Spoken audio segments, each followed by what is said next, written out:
Hello everyone. कई लोगों के मन में एक डाउट होता है कि यदि वो एंटीसिपेटरी बेल के लिए कोर्ट में अप्लाई करते हैं और एंटीसिपेटरी बेल ग्रांट हो जाती है, तो एंटीसिपेटरी बेल की जो वैलिडिटी है यानी कि वैधता है वो कब तक के लिए रहेगी। एंटीसिपेटरी बेल या अग्रिम ज़मानत जिसे कहते हैं वो कब तक के लिए लागू होगी। क्या चार्जशीट पेश होने के दौरान हमें फिर से रेगुलर बेल करानी होगी या लाइफ टाइम, मतलब कि जब तक ट्रायल का कंक्लूजन नहीं हो जाता, जजमेंट नहीं हो जाता, तब तक के लिए एंटीसिपेटरी बेल लागू रहेगा। तो 2020 का सुप्रीम कोर्ट का एक जजमेंट है Sushila Agarwal versus the state NCT of Delhi का, जिसमें सुप्रीम कोर्ट ने इन सभी डाउट्स को क्लियर किया है। इसमें सुप्रीम कोर्ट ने दो मेन मुद्दों पर अपना जजमेंट दिया है कि एग्जैक्टली जो वैलिडिटी होती है वो एंटीसिपेटरी बेल की कब तक होगी, और सेकेंडली क्या कोर्ट कोई टर्म और कंडीशन इम्पोज कर सकता है यहाँ पर। तो देखिए, सबसे पहले एंटीसिपेटरी बेल का जो प्रोविज़न था अभी तक वो section 438 of the criminal procedure code 1973 यानी कि सीआरपीसी के सेक्शन 438 में दिया हुआ था, जिसके तहत आप एंटीसिपेटरी बेल के लिए एप्लीकेशन फाइल करते थे और the non bailable offences in the court of sessions और द हाई कोर्ट और in the supreme court. But अब जो है भारतीय नागरिक सुरक्षा संहिता आ गया, जिसके सेक्शन 482 में आपको एंटीसिपेटरी बेल के लिए एप्लीकेशन देना होगा। तो फर्स्टली हम बात करें कि इस जजमेंट में सुप्रीम कोर्ट ने क्या कहा था। तो Sushila Agarwal versus the state NCT of Delhi के जजमेंट में सुप्रीम कोर्ट ने ये क्लियर किया था कि जो एंटीसिपेटरी बेल यानी कि अग्रिम जमानत जब आप कोर्ट से ले लेते हैं तो इसकी validity through out the trial होती है, यहाँ कंक्लूजन ऑफ द ट्रायल तक होती है, जब जजमेंट डिलीवर होता है तब तक।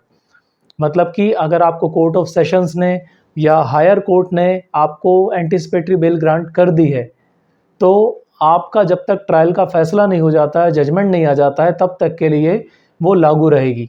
अब एक सवाल ये आता है, क्या कोर्ट अपनी तरफ से कोई टर्म और कंडीशन इम्पोज कर सकता है एंटीसिपेटरी बेल के रिगार्डिंग?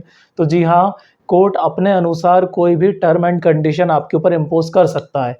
फॉर एग्जांपल कि आप इंटरोगेशन के दौरान पुलिस स्टेशन में उपस्थित होंगे, उसके अलावा आप देश छोड़ के नहीं जाएंगे, किसी भी तरीके से आप कंप्लेनेंट को या विटनेसेस को इन्फ्लुएंस नहीं करेंगे, इंड्यूस नहीं करेंगे, थ्रेट नहीं देंगे। इस तरीके की कंडीशंस कोर्ट आपके ऊपर इम्पोज कर सकता है। इसके एडिशनल भी कोई अगर कंडीशन कोर्ट को लगता है कि इम्पोज करना चाहिए, तो उस तरीके की कंडीशन को भी कोर्ट इम्पोज कर सकता है।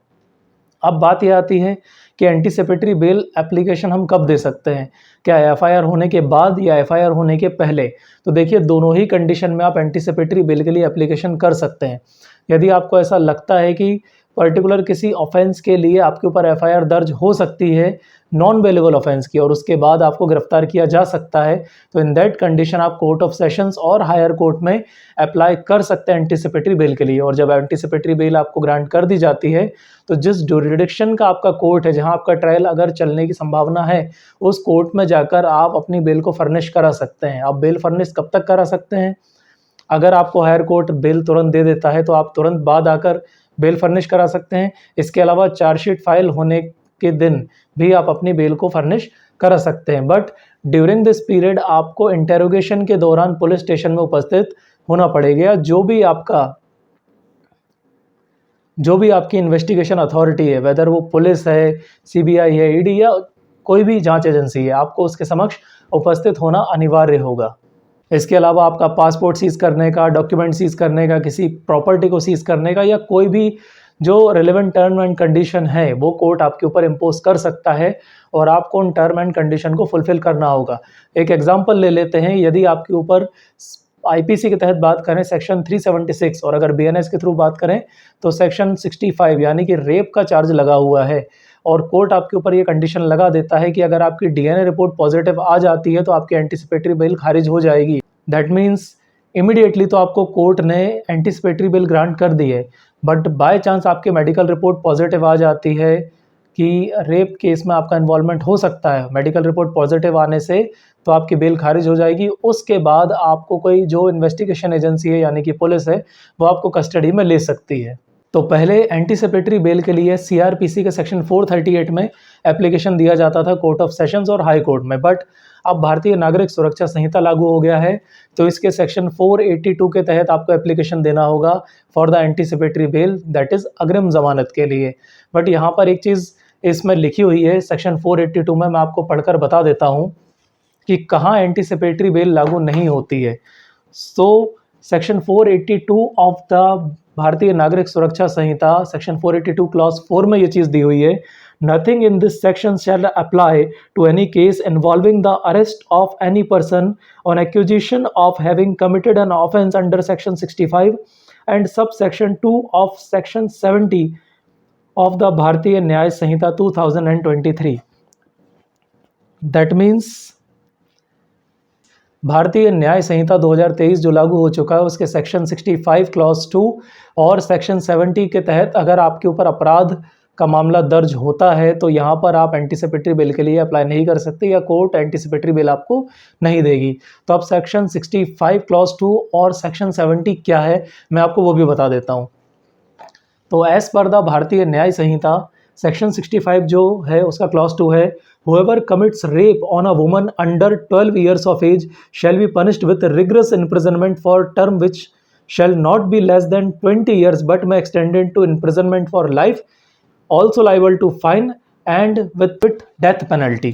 That means section 65 clause 2 ये बात करता है कि यदि कोई व्यक्ति 12 साल और उससे कम की महिला के साथ बलात्कार करता है तो यहाँ पर एंटीसिपेटरी बेल आपको नहीं मिलेगी। इसके अलावा सेक्शन 70 में भी ये प्रोविज़न दिया हुआ है। तो सेक्शन 70 क्या है भारतीय न्याय संहिता का, जहाँ पर एंटीसिपेटरी बेल लागू नहीं होती है। तो भारतीय न्याय संहिता का सेक्शन 70 बात करता है गैंग रेप के लिए। दैट मीन्स अगर 12 साल से कम उम्र की बच्ची के खिलाफ अगर आपने ऐसा कोई अपराध किया है तो ये हीनियस क्राइम है, तो यहाँ पर आप एंटीसिपेटरी बेल के लिए एलिजिबल नहीं होंगे, ये सेक्शन यहाँ पर लागू नहीं होगा। As well as section 70 of the Bharatiya Nyaya संहिता के तहत अगर आपके ऊपर मामला दर्ज होता है या दर्ज होने की संभावना है तो भी आप एंटीसिपेटरी बेल पाने के पात्र नहीं होंगे। दैट मीन्स 12 ईयर्स के under as plus gang rape की अगर आपके ऊपर ऑफेंसेस दर्ज होते हैं तो आप एंटीसिपेटरी बेल के लिए अप्लाई नहीं कर पाएंगे, और अगर कर भी देते हैं तो कोर्ट 99% चांसेस है कि आपकी एंटीसिपेटरी बेल को खारिज कर देगी। तो इसके अतिरिक्त कोई ऑफेंस में आपको ऐसा लगता है कि आपके ऊपर एफआईआर होने वाली है या हो चुकी है तो आप सेक्शन 482 ऑफ द भारतीय नागरिक सुरक्षा संहिता के तहत एंटीसिपेटरी बेल के लिए court of sessions otherwise high court में एंटीसिपेटरी बेल के लिए नॉन बेलेबल ऑफेंस के लिए में एंटीसिपेटरी बेल के लिए अप्लाई कर सकते हैं। तो ये समरी थी Sushila Agarwal versus the state NCT of Delhi के जजमेंट की। आई होप आपको सभी बातें समझ में आई होगी। इसके अलावा अगर आपके कोई डाउट हैं तो आप कमेंट सेक्शन में पूछ सकते हैं, और इसके अलावा डिस्क्रिप्शन में आपको ईमेल आईडी और नंबर व्हाट्सएप नंबर दिया हुआ है जिसके तहत भी आप अपनी डाउट्स जो हैं उन्हें पूछ सकते हैं।